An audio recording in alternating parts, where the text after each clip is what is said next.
Kita akan memasuki ke dalam seminar kita Sogo Online 3 pada hari ini. Kita akan membicarakan mengenai 4 topik pada hari ini. Yang pertama adalah mengenai screening, diagnosis, dan tata laksana ibu hamil dengan COVID-19 yang akan dibawakan oleh Dr. Ernawati, spesialis obstetrik ginekologi konsultan. Yang kedua adalah mengenai pemberian ASI selama pandemi COVID-19 yang akan dibawakan oleh Dr. A.T. Mardian, spesialis obstetrik ginekologi konsultan. Yang ketiga adalah pedoman tata kelola ruangan VK selama pandemi COVID-19. Ini akan dibawakan oleh Dr. Muhammad Yusuf, spesialis obstetrik ginekologi konsultan.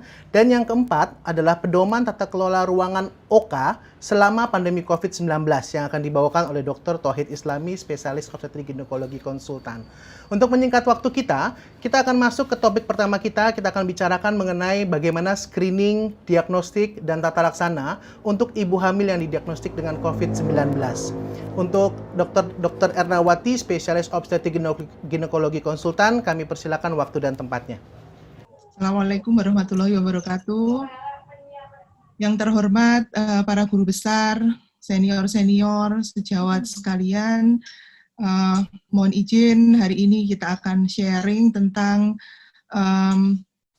pengalaman penanganan ibu hamil dengan COVID-19. Semoga siang ini banyak yang bisa kita diskusikan untuk kita belajar bersama-sama.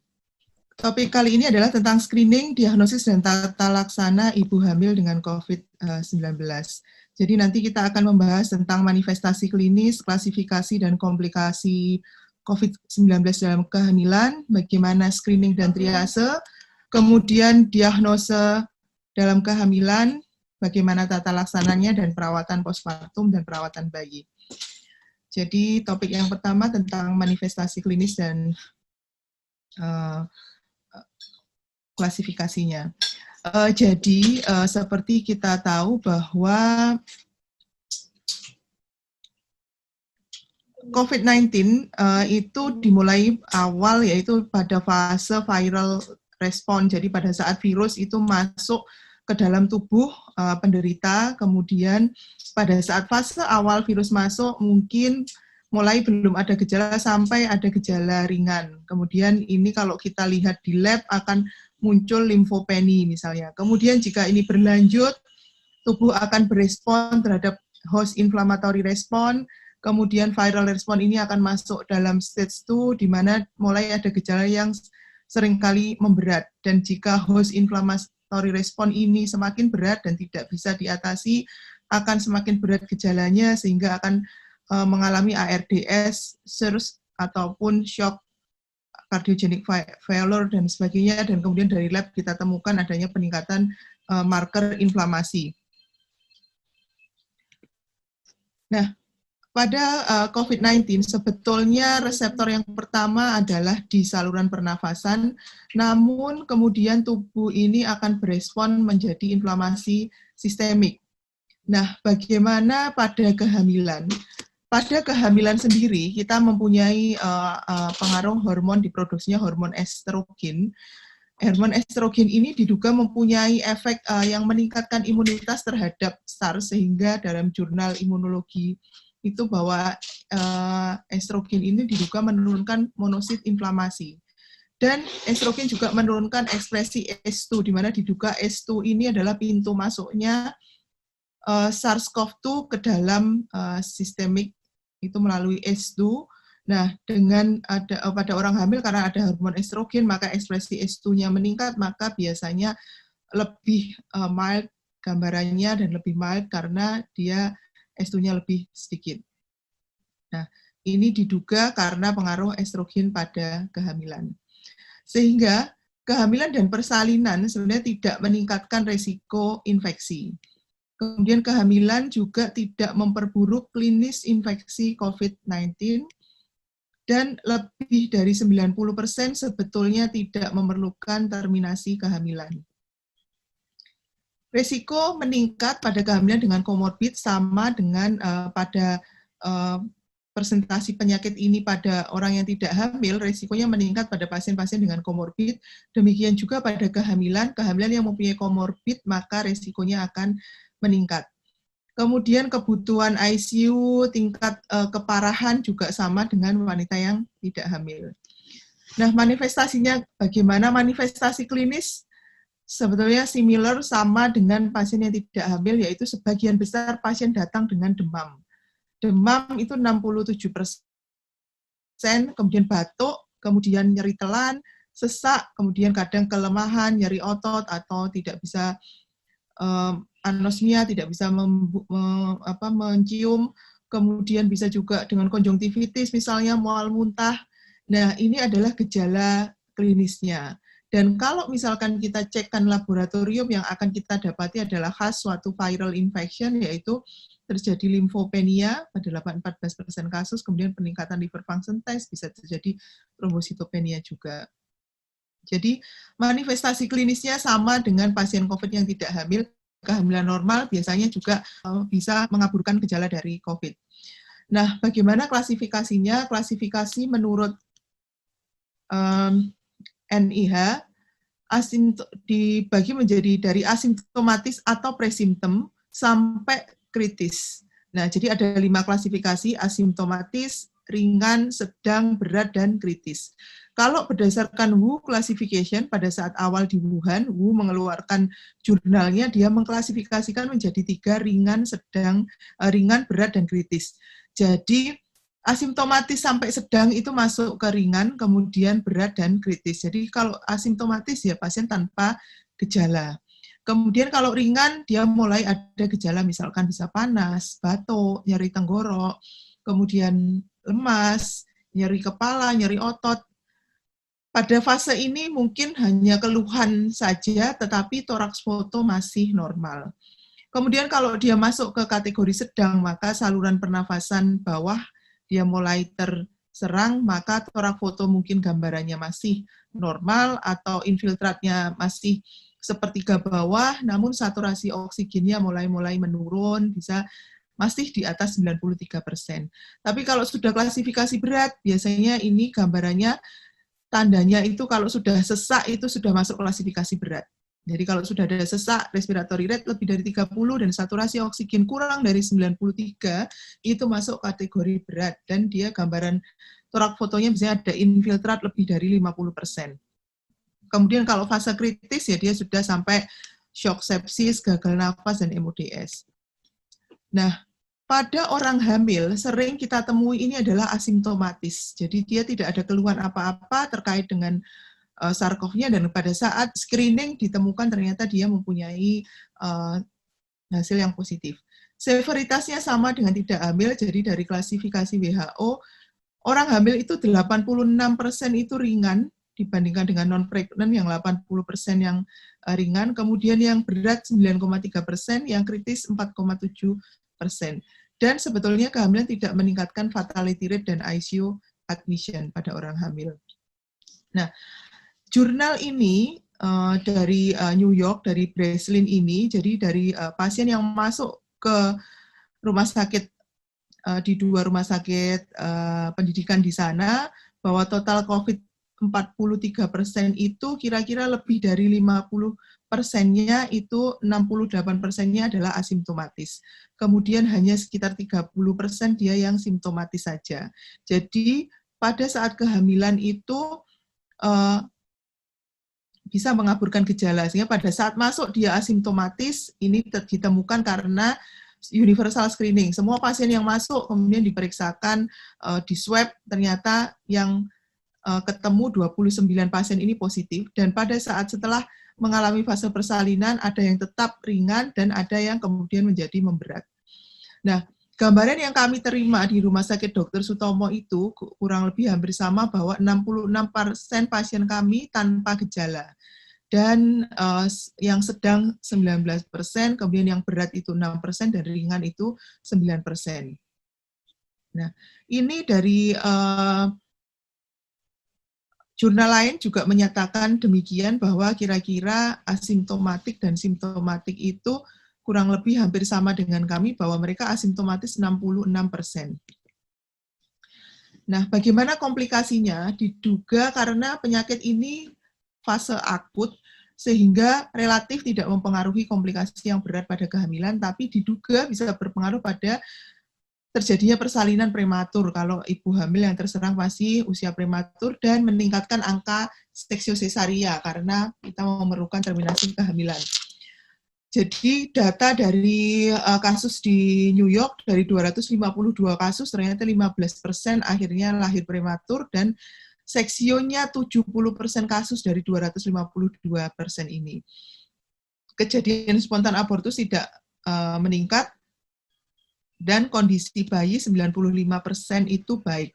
Jadi pretermnya itu terkait dengan proses iatrogenik karena kondisi ibu sehingga kita perlu melahirkan bayinya. Kemudian kalau kita lihat di sini gejala yang paling banyak adalah juga panas ya. Panas baru diikuti batuk, baru diikuti nyeri. Kemudian seksio-sesaria itu dalam laporan ini 63%. Jadi 63% dilakukan seksio-sesaria. Nah, kemudian risiko transmisi vertikal karena masih sedikitnya data, jumlah sampel kecil, data inkonsisten sehingga risiko transmisi vertikal ini tidak jelas. Ada suatu kasus pada penelitian itu dilakukan penelitian dari 9 pasien yang dilakukan swab pada bayinya ternyata tidak konsisten. Jadi bayi ada yang di swab 12, 24, 48 jam sesudah lain. Sesudah lahir ternyata ada yang menunjukkan hasil positif dan ada yang menunjukkan hasil negatif. Dikatakan infeksi intrapartum jika swab nasofaringnya itu pada 12, 24, dan 48 jam setelah lahir itu positif dan tidak ada penyebab lain dari infeksi itu. Maka diduga itu adalah infeksi intrapartum. Nah, kami mencoba pernah satu kasus kita lakukan swab di Rumah Sakit Dr. Sutomo, ibu dengan COVID positif, kita swab, satu kasus ibu gemeli, ternyata ibunya itu negatif, bayinya satu positif. Nah, ini menunjukkan bahwa ini mungkin transmisi transversal, mungkin oleh healthcare worker-nya yang ketularan bayinya, atau dari bayi lain, padahal sudah dipisah ya, ternyata bayinya positif. Kemudian satu kasus ibu dengan PCR positif, dilakukan swab pada sisi plasenta ibu, sisi bayi, dan ternyata hasilnya negatif dan darah tali pusatnya positif, namun swab nasofaringnya negatif. Data ini cukup hanya sedikit, masih belum bisa menjelaskan apakah transmisi vertikal bisa terjadi. Nah, kemudian bagaimana screening dan triase? Dari guideline WHO yang terbaru tahun 27 Mei 2020, bahwa WHO itu merekomendasikan screening pada semua pasien saat kontak pertama kali dengan fasilitas kesehatan. Jadi pada saat pasien pertama kali kontak dengan fasilitas kesehatan, itu screening dilakukan. Jadi screening itu bisa di ruang rawat darurat, di poliklinik, di puskesmas, di mana saja. Mulai pasien itu bahkan kalau misalkan di luar negeri, mulai pasien itu memarkir kendaraannya itu sudah dilakukan identifikasi, paling tidak adalah pemeriksaan suhu. Pemeriksaan fisik suhu pada saat pasien parkir, kalau suhunya panas, pasien langsung disuruh pulang. Kalau tidak ada gejala, pasien pulang, disarankan antipiretik, isolasi di rumah. Atau kalau misalkan ada gejala yang memberat, pasien ke gawat darurat, tidak jadi masuk ke poli misalnya. Nah, kemudian kalau misalkan ditemukan dari ini, anamnesa dari pemeriksaan fisik ada panas, anamnesa riwayat kontak, keluarga, tetangga, atau teman, atau siapa positif COVID, maka ini harus ditelusuri. Kemudian dari pemeriksaan tambahan, misalnya dari CT scan, radiologi, atau USG torak, ada gambaran GGO, maka dilanjutkan dengan konfirmasi swab. Nah, jadi WHO menyarankan screening pada saat pertama kali kontak dengan fasilitas kesehatan ini, namun menyerahkan pada kebijakan lokal bagaimana pelaksanaan screeningnya tergantung dari kemampuan. Jadi makanya nanti slide selanjutnya, bagaimana kita bisa memodifikasi screening ini bisa dari anamnesa, pemeriksaan fisik, dan pemeriksaan tambahan itu, atau jika sangat ideal kita bisa melakukan swab pada semua pasien yang masuk. Sehingga dalam WHO itu dikenal istilah suspek. Suspek itu atau dikenal dengan nama PUI, patient under investigation, yaitu pasien yang dicurigai, diduga ada COVID, baik dari pemeriksaan anamnesa, pemeriksaan fisik, dan pemeriksaan tambahan, namun belum dikonfirmasi dengan pemeriksaan swab. golden standard adalah swab. Probable adalah pasien yang diduga tadi, jadi pasien yang suspek, namun dengan alasan apapun tesnya tidak bisa dilakukan atau tes negatif, tapi klinis positif, itu namanya probable. Dan kalau dikatakan confirm, itu kalau swab testnya positif. Jadi kalau istilah dibaca di jurnal atau di ini WHO, mereka punya suspek, probable, dan confirm. Kalau yang kita adopt menjadi ODP, OTG, PDP, seperti itu. Nah, bagaimana sistem screening dari WHO tadi menyerahkan pada kebijakan lokal. Jadi screening semua pasien yang masuk rumah sakit, terutama yang ada gejala. Toolsnya apa? Boleh dari anamnese, ada riwayat kontak, kemudian ada keluhan, misalnya simptomnya bagaimana, kemudian pemeriksaan labnya, NLR, CRP, kemudian kalau bisa misalkan melakukan swab PCR, maka itu sangat ideal, dan jika tidak memungkinkan, mungkin kebijakan lokal boleh menggunakan RT-PCR rapid test, tapi itu untuk screening, sekali lagi, rapid test bukan digunakan untuk diagnose. Nah, triase hanya berdasarkan gejala pada daerah yang infeksi yang lokal yang luas mungkin menjadi problem yang potensial, sehingga universal testing idealnya itu dibutuhkan tergantung protokol lokalnya. Kemarin pada waktu kita melakukan webinar dengan Malaysia, dengan UK, mereka melakukan screeningnya adalah pada saat pasien kontak ke rumah sakit berdasarkan gejala klinis dan anamnese dan gejala klinis aja. Kalau tidak ada itu, ya mereka tidak melakukan universal testing. Tapi memang kenyataannya kasusnya cukup sedikit ya. Tapi di Indonesia kasusnya sangat banyak dan yang asimptomatis banyak, sehingga kalau misalkan kita beracuan pada itu akan banyak pasien yang terlewat.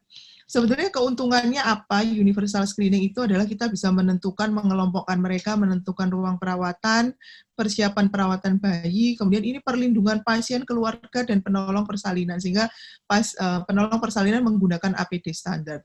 Pilihan kalau kita tidak menggunakan universal testing, maka pasien kita anggap semuanya adalah pasien yang terinfeksi, maka kita harus menggunakan APD standar dalam menolong semua pasien.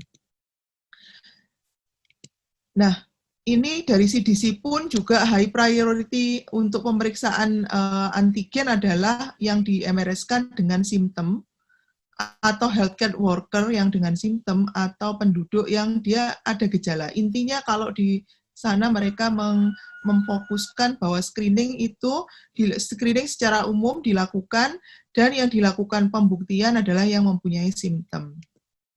Nah, ini adalah EWS, Early Warning Score dari COVID-19 yang sudah dimodifikasi, bahwa yang mempunyai nilai yang tinggi adalah pneumonia, riwayat kontak dengan pasien, kemudian itu punya skor 5, demam, usia, jenis kelamin ini tidak masuk karena kita pasiennya adalah pasti perempuan, kemudian usianya ya pasti kurang dari 44, sehingga dari nilai ini nggak ada, suhu maksimumnya ini, gejala pernafasan biasanya ada lebih dari satu gejala, dan NLR. Nah, dari pemeriksaan EWS ini, kalau lebih dari 10, maka dia sangat disuspek. Jadi ini dari riwayat kontak dengan ini. Namun pada kondisi pasien kita sangat sulit untuk menanyakan riwayat kontak dengan pasien, sehingga 5 poin ini bisa hilang, sehingga pasien kita ketemunya kurang dari 10, maka EWS-nya rendah. Oh, ini pasti bukan semua, padahal kita nggak tahu pasien ini kontak dengan siapa saja, karena OTG-nya banyak. Nah, pada EWS ini mungkin akan sulit diterapkan di lokal di Indonesia, sehingga pada ini adalah sensitivitasnya sebenarnya 94%, tapi spesifitasnya 37%. Nah, kemudian pemeriksaan laboratorium NLR itu juga terpengaruh, misalnya pada pasien-pasien dengan preeklamsi, HELLP syndrome, GDM, kemudian preterm, HEC, itu dia juga mempunyai nilai yang bisa merancukan NLR, sehingga apa yang bisa kita jadikan patokan untuk screening itu pada kehamilan memang sedikit menjadi masalah, dan NLR itu pada tiap trimester itu juga berbeda nilainya. Sehingga kita menginterpretasikan terjadi peningkatan NLR itu berapa persentilenya, sehingga kita melihat pada usia-usia ini. Maka kita memilih kategorinya 5 karena pada persentil ke lebih dari 90% itu sudah absolut gitu. Nah, kemudian tes diagnostik yang bisa dilakukan itu bisa dengan swab, bisa juga dengan antibodi. Nah, kalau pemeriksaan swab itu akan tinggi nilainya adalah pada saat awal fase infeksi, jadi nasopharyngeal swab itu yang biru, pada saat fase infeksi awal di minggu-minggu awal, maka mungkin 2-3 hari pertama kali onset itu kadar viral load-nya tinggi, sehingga kalau dilakukan swab maka hasilnya ketemunya akan positif, sehingga pada minggu pertama infeksi sampai akhir pertengahan minggu kedua maka swab akan positif jika orang itu terinfeksi. Namun semakin ke belakang maka kadar viralnya akan semakin rendah sehingga kita sulit akan menemukan virus di sini dari swabnya. Nah, tapi berbeda dengan pemeriksaan feses, justru pada minggu kedua, ketiga, feses ini masih tinggi. Sehingga hati-hati pada saat menolong persalinan, kalau misalkan pasien memang positif, itu dari fesesnya juga masih mengandung virus. Nah, pada pemeriksaan antibodi, pada fase awal infeksi, maka antibodi belum terbentuk. Maka awal minggu kedua, baru akan terbentuk antibodi. Sehingga kalau kita deteksi antibodinya positif, maka mungkin kita swab tidak ketemu ini virusnya juga bisa karena mungkin dia sudah pada fase lanjut sehingga antibodi yang ditemukan dalam tubuh tapi virusnya tidak ada. Nah, jadi sensitivitasnya kalau menggunakan nasopharyngeal swab itu 98%, tapi kalau antibodi 51% karena bisa saja terjadi cross reaction dengan antibodi lain yang terdeteksi. Nah, pada swab kalau false positif biasanya ada kontaminasi atau teknis, kemudian kalau false negatif bisa saja samplingnya yang salah atau jumlah virusnya yang memang rendah, kemudian transport pengambilan itu bisa mempengaruhi. Sedangkan pemeriksaan antibodi false positif itu karena bisa jadi karena rheumatoid factor atau cross-link antibody atau block fibrin. Kalau false negatif mungkin masih fase awal infeksi atau antibodinya belum terbentuk atau kualitas reagennya yang rendah atau memang samplingnya yang salah. Nah, ini adalah alur pemeriksaan atau screening menggunakan rapid test antibody yang terdapat dalam pedoman pencegahan dan pengendalian COVID-19 dari Kemenkes, bahwa jika mempunyai fasilitas untuk melakukan RT swab, maka swab dengan RT-PCR itu yang paling ideal. Jika tidak mempunyai, maka bisa menggunakan rapid antibody. Jadi ada OTG, ODP, PDP. Kalau gejala berat ya langsung masuk rumah sakit, tapi kalau misalkan gejalanya ringan, maka kita periksakan rapid. Kalau positif, maka swab 2 kali positif, maka dia terkonfirmasi. Kalau 2 kali negatif, mungkin bukan COVID. Tapi kalau rapid testnya negatif, maka pasien ini disarankan isolasi mandiri, kemudian diulang rapid testnya, karena mungkin dia fase awal belum terbentuk. Nah, kalau misalkan positif, baru di swab. Kalau 2 kali, berarti dia konfirmasi. Kalau bukan, memang bukan COVID. Nah, kalau tanpa gejala ringan, maka isolasi di rumah, sedang rujuk ke rumah sakit darurat, dan kalau berat masuk ke rumah sakit rujukan. Nah, ini adalah modifikasi screening yang kami lakukan di Rumah Sakit Dr. Sutomo. Kira-kira di Rumah Sakit UNER juga melakukan screening yang hampir sama, bahwa pasien datang ke IRD, pintu masuk kami adalah di IRD dan di Poli, jadi pintu masuknya adalah pada saat datang ke IRD, kita memastikan status COVID-19 pasiennya. Kalau pasien itu sudah dilakukan pemeriksaan rapid atau swab test positif, maka dia langsung masuk ke VK merah. Kalau ada masalah obstetri, maka kita tangani. Kalau misalkan tidak ada masalah obstetri, maka poliklinis atau kita rujuk ke bagian lain. Tapi kalau belum diketahui statusnya, dia masuk ke VK kuning. Di sini kita identifikasi, kita lakukan rapid test. Kalau rapid testnya positif, maka masuk ke dalam area merah. Kalau rapid testnya negatif, masuk area hijau. Kalau area hijau ini swab testnya negatif, maka dia masuk ke dalam area hijau. Nah,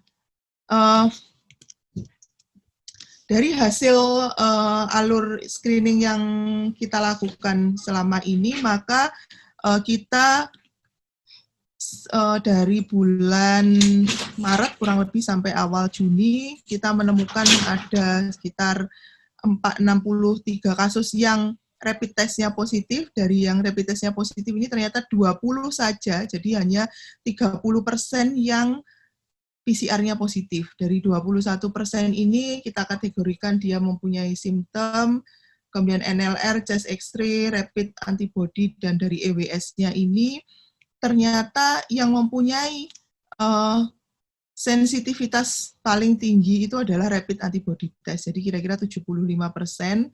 Kemudian yang kedua adalah NLR, yang ketiga adalah chest X-ray. Jadi pada pemeriksaan ini itu mempunyai sensitivitas yang lebih tinggi untuk men-screening pasien bahwa dia kemungkinan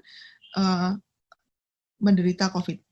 Kemudian dari yang negatif dan didapatkan hasil didapat dari screening yang dari yang asimptomatis itu, ini adalah pasien yang simptomatis. Kalau ini yang asimptomatis itu ternyata rapid antibody testnya 11 pasien itu yang positif, itu chest X-ray dan NLR itu masih mempunyai spesifitas yang lebih tinggi pada chest X-ray, dan rapid antibody itu tetap yang sensitivitasnya paling tinggi, sehingga mungkin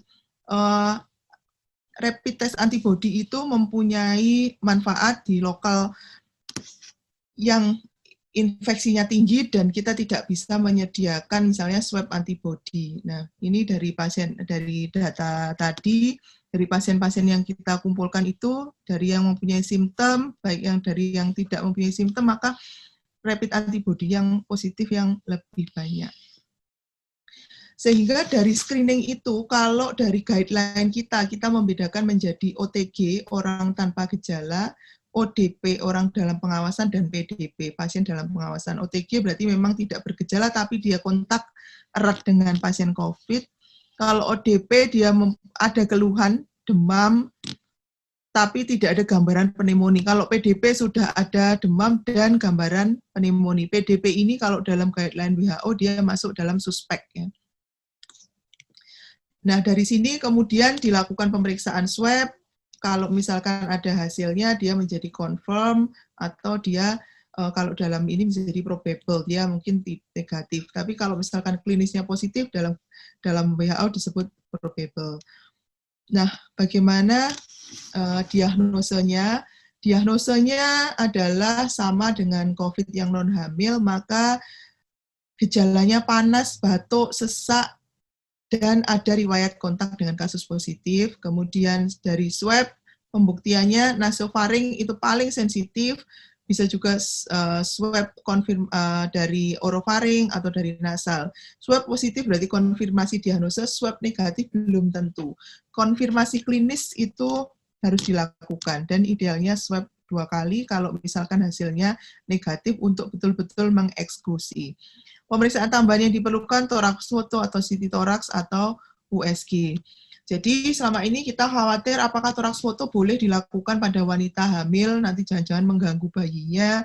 Ternyata thorax photo itu mempunyai fetal dose itu kira-kira 0,005 sampai 0,001. Nah, ini lebih rendah dari ambang batas maksimal yang dibolehkan, yaitu 0,5. Nah, kemudian CT thorax pun dia juga mempunyai derajat 0,001 yang dia lebih rendah dari batas maksimum. Jadi mau CT thorax ataupun thorax photo pada wanita hamil aman. Nah, kemudian kalau dari dugaan tadi, kemudian konfirmasi laboratoriumnya adalah gold standarnya adalah RT-PCR. Jadi dari PDP, ODP, OTG tadi dilakukan pemeriksaan swab, kemudian diperiksakan PCR. Kalau positif ya dia konfirmasi, kalau negatif berarti dia bukan COVID. Nah, Diagnosa bandingnya apa? Diagnosa bandingnya karena ini adalah viral, ya berarti flu-like syndrome gejalanya, maka diagnosanya adalah influenza, kemudian bisa infeksi bakteri pada pneumonia, bisa juga HELLP syndrome. HELLP syndrome itu menjadi diferensial diagnosis pada pasien dengan COVID karena ada suatu studi di Spanyol itu adalah preeclampsia-like syndrome induced by COVID-19. Jadi dari serial kasus ini, dari 42 pasien COVID-19 yang masuk ke dalam ICU, terdapat 8 kasus yang pneumonia berat. Dari 8 kasus itu mempunyai klinis mirip dengan PEP dan HELP.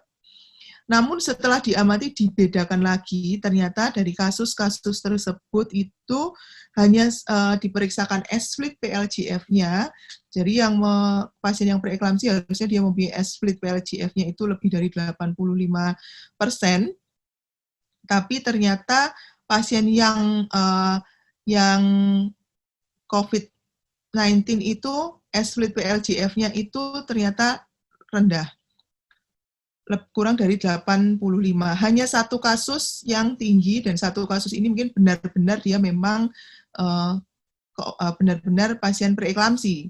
Jadi kelihatannya dia mempunyai gambaran peningkatan SGOT, SGPT, peningkatan tekanan darah, ini tekanan darahnya juga meningkat, kemudian AST, ALT-nya meningkat, kemudian plateletnya ada yang plateletnya masih dalam batas normal, tapi dia mempunyai gambaran pada saat masuk seperti ini, pada saat dia dirawat di ICU, baru kelihatan tensinya naik, kemudian AST ALT-nya meningkat sampai ratusan, padahal sebelumnya normal, kemudian plateletnya ada yang turun di bawah 150, namun kalau dicek arteri uterina uterine pulsatility index-nya itu yang lebih dari 90% hanya satu kasus. Jadi yang lainnya kurang dari 90%, menunjukkan bahwa memang yang lainnya adalah COVID, hanya satu pasien saja yang memang betul HELP. Jadi itu adalah menjadi salah satu diferensial diagnosis. Bagaimana tata laksananya? Tata laksananya kita mulai dari pada saat pemeriksaan antenatal. Pada saat pemeriksaan antenatal, kita harus melakukan modifikasi karena salah satu penularan adalah kontak, maka mengurangi kontak pasien ini dengan orang lain, ataupun dengan petugas kesehatan atau dengan pasien lain. Sehingga untuk pasien sehat, modifikasi ANC harus dilakukan, modifikasi antenatal care, yaitu pengurangan jumlah dan waktu kunjungan ke rumah sakit. Sehingga pasien-pasien ini biasanya misalnya kunjungan sesuai dengan guideline WHO adalah 8 kali selama hamil, maka pada saat ada pandemi ini dikurangi, bisa saja jumlahnya itu menjadi separuhnya 4 kali minimal.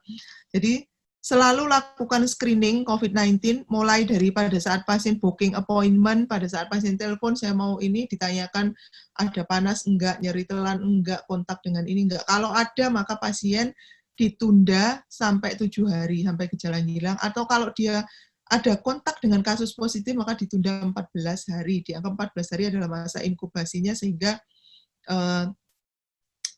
dianggap 14 hari dia sudah tidak menularkan lagi. Pada saat antenatal care, petugas harus menggunakan APD level 2, masker N95, kemudian pakai gaun, kemudian pakai sarung tangan. Kemudian pasien juga harus menggunakan masker dan tanpa pendamping. Jadi pada saat antenatal care biasanya bawa supporter banyak, tidak boleh bawa supporter. Pasien ibu masuk tanpa pendamping, pendamping silakan misalnya menunggu di luar supaya mengurangi penularan. Kita tidak tahu bahwa mungkin saja pasien-pasien pendampingnya itu OTG bisa saja. Sehingga kita modifikasi bahwa pasien harus datang pada saat 12 minggu. 12 minggu awal adalah pada saat pasien ini menentukan dia betul hamil atau tidak, atau screening trimester 1 di 12 minggu sekaligus misalnya untuk lihat nuchal translusensinya, kehamilannya, untuk menentukan usia hamil muda sehingga terminasinya kapan. Kemudian yang kedua adalah sekitar 20 minggu adalah pada saat screening trimester 2, misalnya modifikasi screening preeklamsi, kemudian screening kelainan bawaan di trimester 2, kemudian di 28 minggu, dan yang terakhir adalah 36 minggu, ini sekaligus untuk menentukan mode of delivery-nya. Kapan kita terminasi, bagaimana cara persalinan, sehingga pasien tidak perlu kontak. Selainnya itu, pasien bisa kontak dengan provider dengan telehealth. Bisa telepon atau bisa pakai video call misalnya.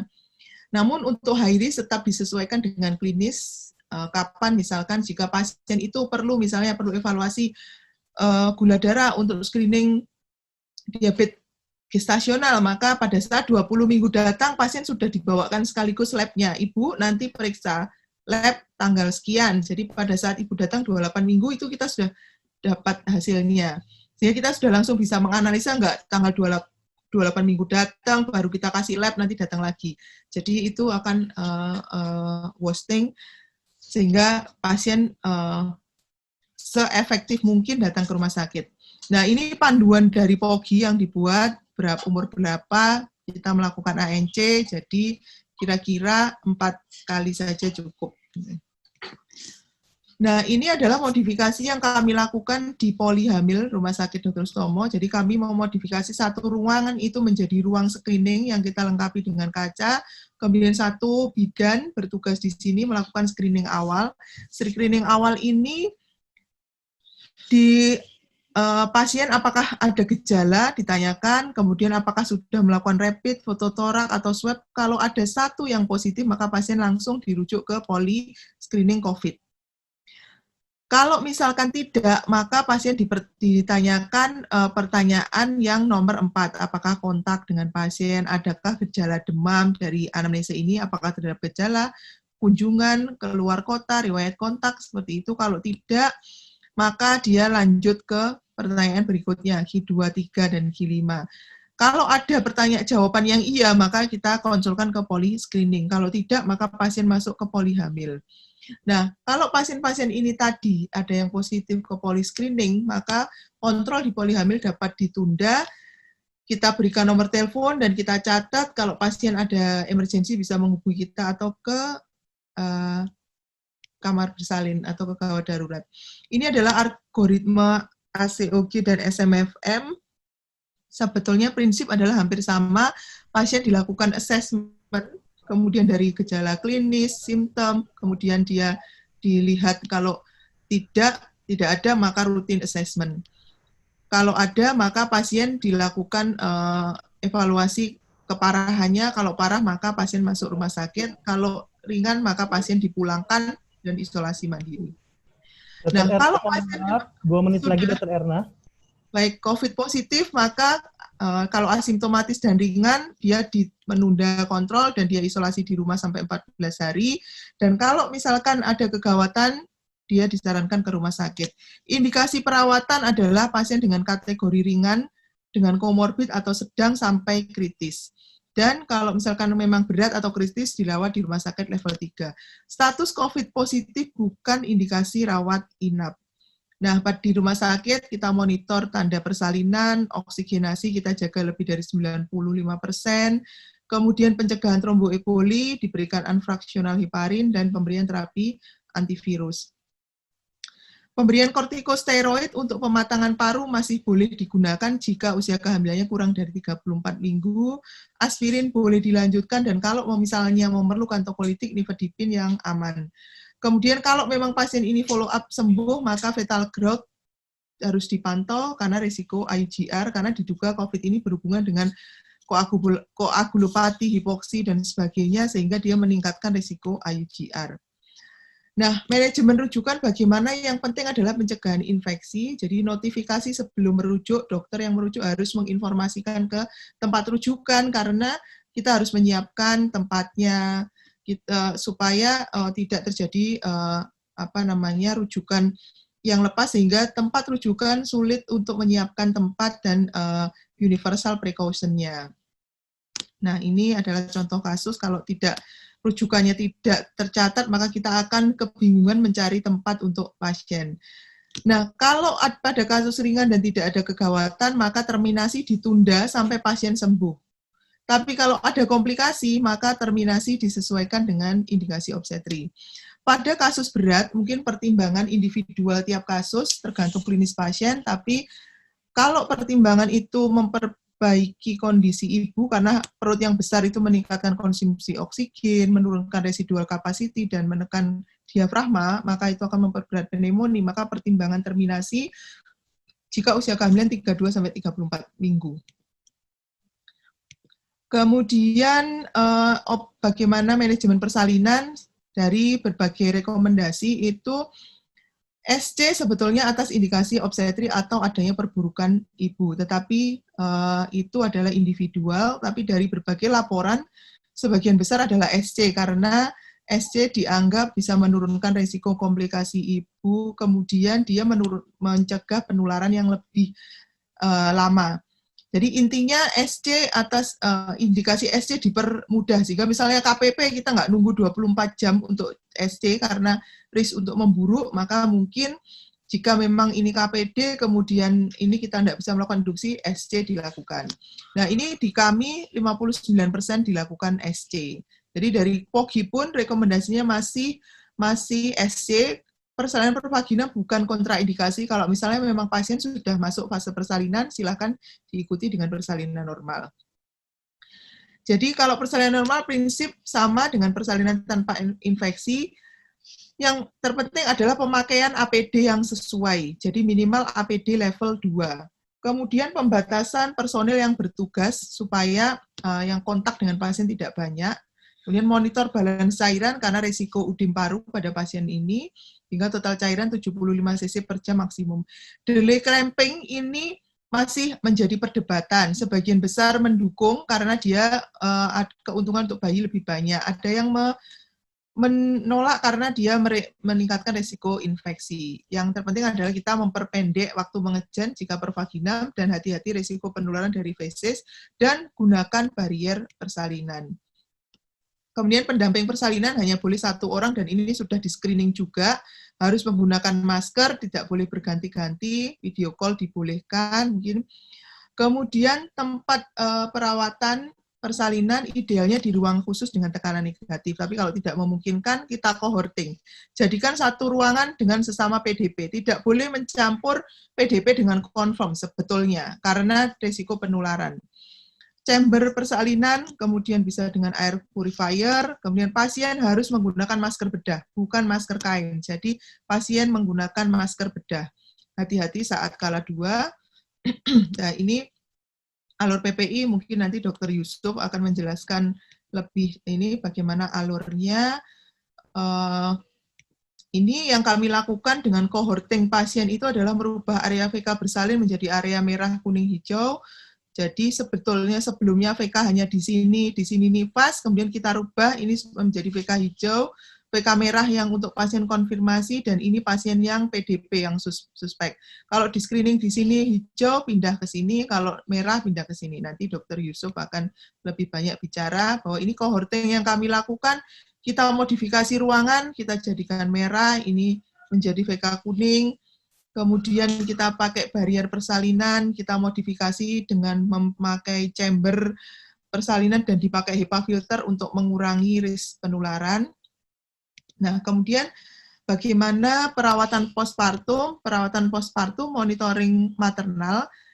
Kasus asimptomatis sebetulnya perawatan seperti postpartum biasa. Untuk kasus ringan, maka evaluasi sampai dengan 24 jam postpartum, sedangkan kasus yang berat, kasus SC, maka 2 kali 24 jam. Sehingga 24 jam atau 48 jam ini pasien boleh dipulangkan KRS dengan catatan pasien ini akan isolasi di rumah atau di tempat isolasi. Jadi dirawat di rumah sakit itu sependek mungkin. Ini guideline dari UpToDate yang terbaru menyatakan bahwa 24 jam atau 40 48 jam pasien boleh dipulangkan. Dipulangkan artinya keluar dari rumah sakit, tapi dia belum boleh keluar dari isolasi. Jadi kalau misalkan dia tidak bisa isolasi mandiri di rumah, dikeluar dari rumah sakit, dia isolasi di tempat isolasi, misalnya di isolasi community, misalnya di tempat, misalnya kalau di Surabaya ya, misalnya di rumah sakit lapangan, atau dia di rumah sakit haji untuk isolasi community-nya, baru nanti keluarnya dia sesuai guideline WHO. Kasus sedang maka dievaluasi saturasi 24 jam sampai perbaikan klinis, kalau berat ya dia dirawat ICU.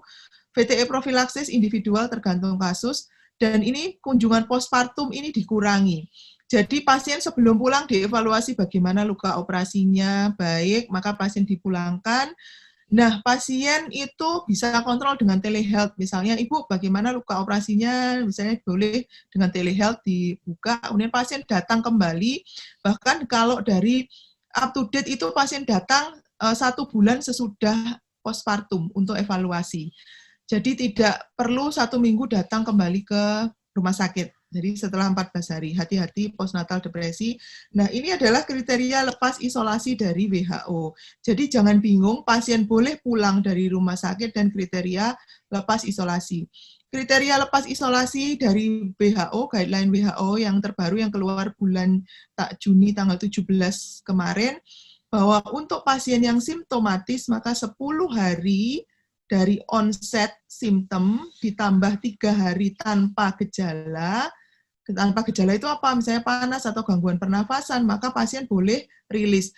Rilis itu artinya pasien boleh dilepas ke komunitas, dianggap bahwa dia sudah tidak menular lagi gitu. Jadi dia boleh dilepas. Jadi dari 10 hari setelah onset simptom sampai dia 3 hari tanpa gejala. Nah, kalau yang asimptomatis itu 10 hari setelah tes positif diketahui, maka pasien ini bisa dirilis, dilepas. Sehingga bedanya apa dengan yang saya sebutkan sebelumnya?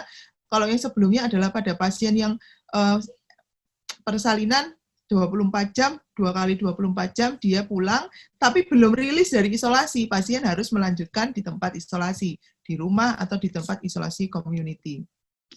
Nah, ini COVID Care Pathway dari WHO, jika ditemukan dalam di screen dari tenaga kesehatan tadi, maka dia masuk triase, dia perlu dirawat atau dia isolasi. Dia bisa diisolasi di community atau dia di high care. Nah, nanti 10 hari kalau yang ada gejala 10 plus 3 dia bisa dirilis ke community lagi, dia dianggap risiko penularannya rendah. Kalau misalkan yang tanpa gejala 10 hari dari onset yang pertama, maka dia bisa dirilis ke community. Jadi perawatan bayi, monitoringnya adalah bayi sebaiknya dilakukan swab PCR 24 jam pertama, dan sebaiknya dirawat terpisah. Namun bayi tetap harus mendapatkan ASI, nanti ASI perah Dr. Eti yang lebih banyak akan menjelaskan. Nah, bahkan WHO dan CDC pun menyatakan boleh rawat gabung kalau kondisi klinis ibu dan bayi baik. Jika tidak ada yang merawat, maka ya terpaksa ibunya boleh rawat gabung dengan bayi, tapi ibu tetap pakai universal precaution, pakai masker, pakai face shield, atau kalau keduanya sama-sama positif ya sudah dijadikan satu saja, karena ASI lebih penting untuk bayinya. Atau ibu yang menyusui dengan syarat memakai universal precaution lagi. Demikian yang dapat saya sampaikan, semoga bermanfaat. Terima kasih. Assalamualaikum warahmatullahi wabarakatuh. Terima kasih Dr. Ernawati. Kita lanjut kepada sesi tanya jawab. Jadi dari penjelasan Dr. Erna cukup jelas bagaimana melakukan screening, diagnosis, dan tata laksana dari pasien ibu hamil dengan COVID-19. Mohon maaf bagi seluruh peserta, kami hanya bisa mengorganisir 3 pertanyaan saja yang akan kami tanyakan ke Dr. Ernawati. Yang pertama dari Ibu Eni Nurdiana, Dr. Eni Nurdiana. Pertanyaannya adalah, pada pasien ibu hamil dengan riwayat hipertensi, namun selama kehamilan tensi tidak pernah tinggi, namun saat rollover test ada risiko preeklamsi atau screening positif, pemberian aspilat apakah tetap diberikan, dokter? Jadi pertanyaannya, apakah pemberian aspilat tetap diberikan sampai usia kehamilan keberapa? Yang kedua, dari Dr. Dina Mariana, menanyakan mengenai apakah semua ibu hamil wajib dilakukan pemeriksaan rapid, jika iya, minimal pada usia kehamilan berapa. Yang ketiga, dokter, yang terakhir dari Dr. Diantri, apakah komplikasi maternal dan neonatal pada pasien ibu hamil dengan COVID-19 baik pada early atau late pregnancy? Terima kasih, dokter. Untuk pertanyaan yang pertama dari Dr. Eni Nuryanti, apakah ibu dengan hipertensi kronis itu boleh diberi aspilet? Jawabannya boleh. Jadi aspilet masih boleh dilanjutkan dan tetap sesuai guideline itu sampai 36 minggu diberikan aspiletnya Dr. Eni. Kemudian untuk Dr. Dina, rapidnya kapan? Jadi untuk rapid ini adalah kebijakan lokal. Jadi tergantung dari fasilitas yang ada. Jadi screening yang dilakukan itu bisa menggunakan dari anamnesa dan dari kontak tadi, atau bisa modifikasi karena kita tidak mampu melakukan swab, maka screening itu dipakai rapid. Kalau ada swab, maka lebih ideal adalah swab. Jadi kalau misalkan dilakukan rapid, idealnya sebetulnya adalah pada saat pasien masuk rumah sakit. Jadi pada saat, kalau misalkan karena rapid ini untuk menyiasati swab yang terbatas jumlahnya, atau swab yang hasilnya itu lama, misalnya swab 5 hari, sedangkan kita perlu mendapatkan jawaban segera pasien ini apa gitu. Jadi pada saat, kalau misalkan untuk suatu screening yang awal mungkin bisa pada saat 37 minggu dilakukan screening, karena kan persalinan bisa saja terjadi di 38, 39, misalnya 37 minggu dilakukan screening rapid, misalkan pasien ini positif, pasien dilanjutkan dengan swab, kalau misalkan tidak bisa swab, maka pasien isolasi mandiri 14 hari. Nah, kalau misalkan pasien ini bisa dilakukan screeningnya negatif, rapidnya negatif, kalau dalam 2 minggu ke depan dia tidak melahirkan, maka pada saat dia datang, ya harus di swab, di rapid lagi, dilakukan screening lagi, karena itu kan sudah lebih dari 14 hari, mungkin antibodinya sudah berbeda dan bisa saja dia terinfeksi, sehingga ada keuntungan dan kerugian kalau misalkan mau dilakukan early, awal di 37 minggu, misalnya kita bisa mempunyai data awal kalau pasien ini ternyata positif, kita bisa lakukan monitoring, kemudian langsung dilakukan swab atau isolasi mandiri, kemudian kalau pasien ini partus langsung dirujuk ke rumah sakit rujukan misalnya. Tapi kerugiannya kalau misalkan ternyata dia negatif dan 14 hari dia belum lahiran, nah kita terpaksa harus 2 kali melakukan pemeriksaan itu. Sehingga kalau misalkan memang jaraknya kurang dari 14 hari ya cukup 1 kali misalnya negatif, oke, sudah disiapkan, tapi kalau belum, maka kalau belum lahiran lebih dari 14 hari harus dilakukan ulangan. Kemudian dari Dr. Diantri, komplikasi maternal dan fetal. Komplikasi maternal sebetulnya tidak berbeda dengan komplikasi COVID pada umumnya, tergantung stadium klinisnya apa, klasifikasi klinis COVID-nya apa, dan tergantung ada komorbid atau tidak. Kalau misalkan ada komorbid, maka risiko komplikasinya tinggi ya. Komplikasinya adalah ARDS, sepsis, shock septic, MODS, seperti itu. Jadi komplikasi dari infeksi. Komplikasi ke bayi, kalau misalkan komplikasi ke bayinya, kalau misalkan ibu dalam kondisi yang shock atau hipoksi yang berat, maka bayinya juga akan mengalami hipoksia karena dari ibunya. Maka komplikasi yang lain adalah jika bayi ini terinfeksi dari COVID, maka bayinya juga bisa mengalami ARDS ataupun sepsis ataupun komplikasi dari proses infeksi. Kalau komplikasi ke bayi misalkan IUGR itu masih dalam penelitian karena kasus ini kan baru mulai bulan akhir Desember kemarin ya, kira-kira kan kita masih 6 bulan ya, sehingga belum cukup bukti untuk membuktikan bahwa ini adalah bisa berisiko ke IUGR atau ke abortus dan sebagainya. Demikian Dr. Charles.